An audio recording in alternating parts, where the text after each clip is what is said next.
На участке Аглахты открыт 10-й юбилейный туристический сезон. И начался он с праздника для редких посетителей.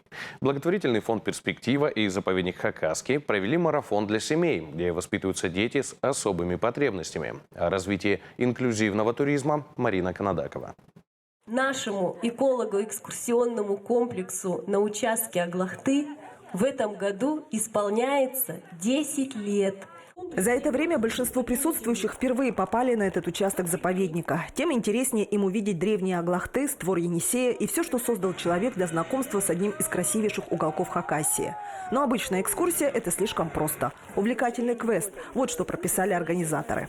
Сегодня мы будем с вами познавать, узнавать, радоваться, общаться, дружить и много-много получать положительных эмоций. Сначала одной ногой, да, Да, потом второй. потом второй. Так. Ой.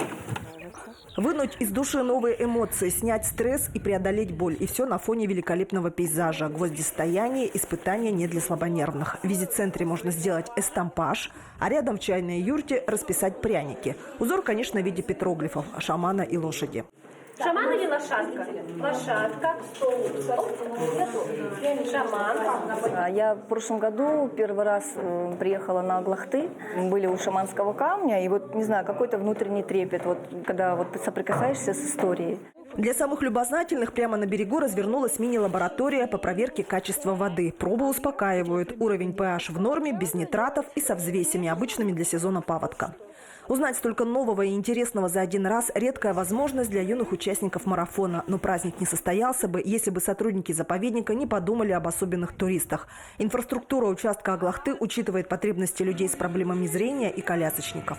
Им будет доступен визит-центр, чайная юрта, оборудованы туалеты и сделана смотровая площадка именно для колясочников.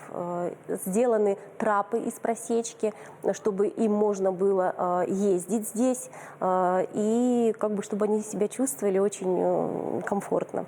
Место превосходно, особенно вот эта горная вся и аромат, и воздух вообще потрясающий. Возможность такая прямо, конечно, благодарим организаторов за такое проведенное место для нас, для многодетных семей, тем более с особенностями нашими.